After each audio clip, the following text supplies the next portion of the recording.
நண்பர்களின் காதலுக்கு உதவுவது அதிகம் ஆண்களா பெண்களா? நான் என் ஃப்ரெண்டுக்காக ஸ்டேஷன் போயிட்டு வந்தேன் சார்.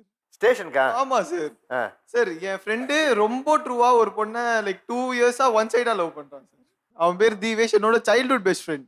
ஒன் சைடா லவ் பண்ணா அது லவ் மாதிரியா இருக்கும்? அது அது லவ் அவனை பொறுத்த வரைக்கும் அது லவ் சார். Okay. அவனுக்கு ரீசெண்டா பிரேக்கப் வேற ஆயிடுச்சு அவனை பொறுத்த வரைக்கும். ஓகே. அந்த பொண்ணுக்கு ஜோரோன்னு யாரோ அவங்களோட ஃப்ரெண்டு சொல்லி அவனுக்கு தெரிஞ்சது சார்.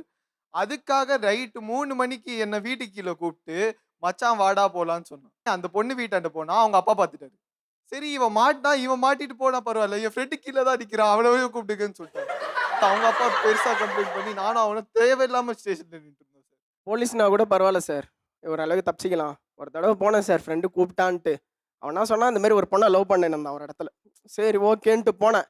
பொண்ணுக்கு யாரா வீட்டில் இருக்கான்னு கேட்டால் அவங்க அண்ணன் மட்டும் தான்டா இருக்கான், அவன் ஒன்றும் இல்லைடா ஜோப்டாடா அப்படி இப்படின்னா.